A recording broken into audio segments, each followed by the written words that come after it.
네, 이번엔 국제부 조수연 기자와 함께 현지 상황 종합해 보도록 하겠습니다. 어서 오세요. 안녕하세요. 네, 지금 현장에서는 수색 작업 그리고 인양 준비 작업이 한창 이루어지고 있는 그런 상황인데 수색 작업부터 얘기를 좀 해보죠. 네. 희생자 한 명이 더 수습이 된 거죠? 신원이 확인된 거죠, 최종? 네, 우리 예. 정부 신속대응팀이 발표한 내용인데요. 감식 결과 사고 유람선에 탑승했던 20대 한국인 여성으로 확인이 됐습니다. 우리 시간으로 오늘 새벽, 현지 시간 어제 오후 수색에서 발견됐는데요. 발견 지점을 보면 침몰 현장으로부터 22km 정도 떨어진 이르드라는 지역입니다. 예. 현지 주민의 신고를 받고 출동한 헝가리 경찰 경비정이 시신을 수습했습니다. 이에 따라 지금까지 확인된 한국인 사망자는 19명으로 늘었습니다. 그리고 아직 찾지 못한 실종자는 7명이 남아 있습니다. 사고 유람선에 탑승했던 한국인은 모두 33명인데요. 이 가운데 7명은 사고 직후에 구조됐습니다. 워낙에 지금 시신이 발견되는 지점이 뭐 22km지만 이번에는 다양하기 때문에 수색 범위도 좀 넓혀야 될 것 같은데 현장에서 어떻게 이루어지고 있습니까? 네, 선체 인양이 지연되면서 오히려 실종자 수색 범위를 넓혀가고 예. 있는 그런 상황입니다. 우선 수중 수색은 원칙적으로 하지 않고 있고요. 수상, 공중, 그리고 강변 수색이 동시에 이루어지고 있습니다. 100km 하류까지 수색이 확대돼서요. 상류로 올라오는 그런 방식인데요. 최근 사고 현장에서 80km 정도 떨어진 지역에서도 실종자가 여러 명이 발견된 만큼 이곳을 중심으로 수상 수색이 집중되고 있습니다.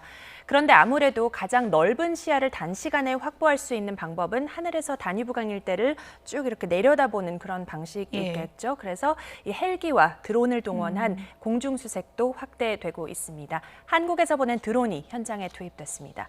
또 접근이 쉽지 않은 강변 곳곳에는 탐지견들이 수색을 지원하고 있고 수상보트에도 탐지견들이 함께 올랐습니다. 새로 합류한 독일 수색견의 경우 수중 30m에서 나는 냄새도 감지할 정도로 뛰어난 수색 능력을 갖춘 것으로 전해졌습니다. 한 마리는 강변에서 다른 한 마리는 수상보트에서 짝을 이루어서 실종자 수색 활동을 탐지견도 뭐 2인 합니다. 1조 이런 뭐 그런 방식으로 이제 운영이 되는 거군요. 네, 그렇습니다. 지금 사고 현장에 탐지견 여러 마리가 투입이 됐는데 일부는 수상 그리고 일부는 강변에서 이렇게 육로 수색을 지원하고 또 조금 전에 말씀드린 대로 이렇게 2인 1조를 이루어서 지금 이루어지고 있습니다. 예, 실종자 수습하는 문제가 이제 가장 중요하기 때문에 지금 외교적 노력도 한창이죠. 네, 헝가리 이외의 다뉴브강과 맞닿은 국가들과의 공조도 더욱 절실해지고 있습니다. 왜냐하면 실종자들이 100km 넘게 떨어진 곳에서도 발견됐기 때문인데요. 정부는 특히 루마니아와 세르비아와의 협력 체계 강화에 외교력을 모을 것으로 보입니다. 세르비아와 루마니아 사이에 있는 철문댐이 실종자가 발견될 가능성이 큰 지역으로 언급돼 왔습니다. 강경화 외교부 장관은 지난 7일 동유럽 4개국 회의에 참석차 슬로바키아를 방문했는데요. 이 자리에서 슬로바키아를 비롯해 헝가리, 폴란드, 체코 외교장관들을 차례로 만났습니다. 사고 관련 지원과 연대의 사의를 표하고 지속적인 협력을 요청했습니다. 인양 얘기로 좀 넘어가 보도록 하죠. 네. 당초는 뭐 오늘부터도 가능할 것이다라는 기대가 있었는데 지금 이제 크레인은 도착을 한 거고 선박을 지금 결박하는 작업이 관건인 것 같아요. 예, 인양 작업에 투입될 크레인이죠. 이 클라크 아담이 예상보다 하루 이틀 빨리 현장에 도착했습니다. 그래서 이르면 오늘 말씀하신 대로 인양을 시도할 수 있지 않을까 하는 그런 기대가 있었는데요. 인양 준비 과정에서 가장 핵심이 되는 결속 작업을 아직 마치지 못한 상태입니다.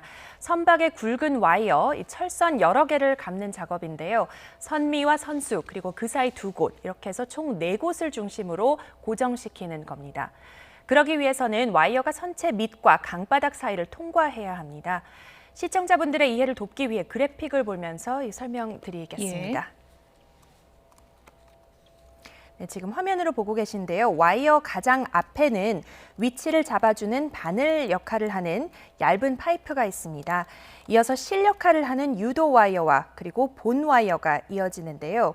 지금은 유도 파이프와 유도 와이어는 모두 들어갔습니다. 이제는 가장 굵은 이 본 와이어만 남은 상황인데 수중에 변수가 있습니다. 강 밑이 얼마나 울퉁불퉁하느냐에 따라서 작업 환경이 좌우될 수 있다고 합니다. 2차 세계대전 때 침몰 현장인 머리기트 다리가 폭격을 받은 적이 있는데요. 그 잔해들이 아직 강바닥에 남아있는 것으로 파악이 됩니다. 우리 측 현장 지휘관인 송승근 육군 대령의 설명을 직접 들어보시겠습니다. 본 와이어가 굉장히 좀 두껍고 그리고 밑에 바닥이 이제 뭐 콘크리트 파편이나 돌로 되어 있기 때문에 그게 이제 쉽게 들어가느냐 또는 좀 어렵게 들어가느냐 그에 따라서 시간이 좀 네, 그러니까 현장 설명은 바닥 상태에 따라서 와이어 연결에 시간이 오래 걸릴 수도 있고 짧게 걸릴 수도 있다 이런 얘기인데 지금 네, 어떤 맞습니다. 얘기들이 들리고 있습니까? 예, 사고 현장은 이제 아침 8시가 됐습니다. 오전에 막바지 와이어 작업이 어떻게 진행되는지 조금 지켜봐야겠는데요. 예. 또 2시간 뒤 우리 신속대응팀이 현지에서 브리핑을 할 예정입니다. 그래서 그때 조금 더 자세한 상황을 들어볼 수 있을 것 같습니다. 오늘 결속 작업만 원활하게 마친다면요, 인양은 내일쯤 또 시도해 볼 수 있지 않을까 이렇게 예. 기대를 해봅니다. 예. 이렇게 준비 작업은 일주일 가까이 소요됐지만요, 네. 선체 인양 자체는 4시간 정도면 가능하다는 게 우리 구조대의 예상입니다. 일단 뭐 무조- 결박 끝나면 좀 수월해질 수 있는 거군요. 예, 그렇지만 이 시간 자체로 보면 4시간이라고 예상하면 굉장히 수월할 것으로 예상이 예. 되는데 이 부분도 잠시 뒤에 좀 더 구체적으로 말씀드리겠지만은 상당한 정교함이 이 요구되는 예. 그런 시간입니다. 균형도 잘 잡아야 될 테고요. 네, 예. 우선 그 4시간이라는 게요, 선박을 감은 와이어죠. 이 와이어와 크레인을 연결하는데 3시간이 걸립니다. 아, 예. 그리고 이제 마지막으로 선체를 들어 올리는 이 과정은 한 1시간 정도 걸릴 것으로 우리 구조대는 내다봤는데요. 하지만 이 마지막 1시간이 말씀드린 대로 굉장히 상당한 정교함 그리고 신중함이 요구되는 그런 예민한 시간이 되겠습니다. 선체가 두 동강 나지 않도록 균형을 아주 잘 잡아야 합니다. 수준 음파 사진상으로 보면은 선체가 심하게 파손되지는 않았습니다. 예. 비교적 온전한 상태이고 또 심하게 뒤집히지도 않았습니다. 하지만 중간 출입문과 창문이 일부 파손된 상태여서요. 인양 과정에서 더 많이 부서지지 않도록 예. 주의해야 합니다. 와이어 4군데 연결해서 이제 들어 올리는 작업도 상당히 여러 고비가 있다는 얘기인데 그 중에서도 네. 가장 중요한 건 실종자 유실을 막아야 되는 부분 아니겠습니까? 네, 맞습니다. 일부 실종자들이 선실 내에 남아있을 가능성이 큰데요. 예. 선체를 들어 올리는 과정에서 강한 물살에 의해 유실될 우려가 있습니다. 이를 막기 위해 선체가 파손된 중간 부분을 중심으로 그물망이 설치됐습니다. 또 창문 곳곳에는 단단한 바를 고정시켜 놓고 있습니다. 그리고 하류에도 고무보트와 바지선들이 대기하고 있거든요. 배치가 될 것으로 보이는데 인양 과정에서 흘러내려올 수 있는 이런 시신들을 빠르게 수습할 수 있도록 대기하겠다 이런 계획입니다. 네. 무엇보다 인양 준비 작업이 다소 지연되면서 현재는 가족분들이 가장 애가 탈 텐데 좀 지원은 잘 이루어지고 있는 건가요? 예, 사고 이후 가족 49분이 현지에 가셨습니다. 예. 이 가운데 2분은 귀국을 한 상태이고요. 그래서 아직까지 47분이 현지에 예. 체류 중입니다. 우리 신속대응팀이 현지에서 가족들에 대한 여러 가지 지원을 이어가고 있는데요.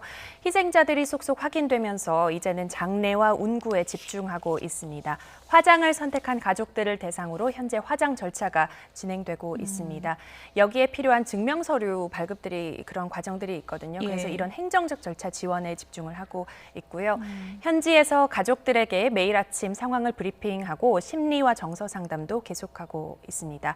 이런 가운데 중대본부는 휴일인 오늘도 대책회의를 이어가고 있습니다. 사고 수습과 유족에 대한 세부 지원 사항을 점검하고 있고요. 우리 정부는 귀국하는 희생자 가족들에 대해 현지 대사관을 중심으로 해서 밀착 지원단을 편성해 탑승 수속 그리고 서류 발급 등을 지원할 계획입니다. 네. 기대대로 내일 인양이 이제 시작되려면 오늘 결박 작업이 잘 이루어져야 할 텐데 추가 네. 소식 들어오는 대로 좀 전해 주시죠. 지금까지 국제부 조수영 기자였습니다. 고맙습니다. 감사합니다.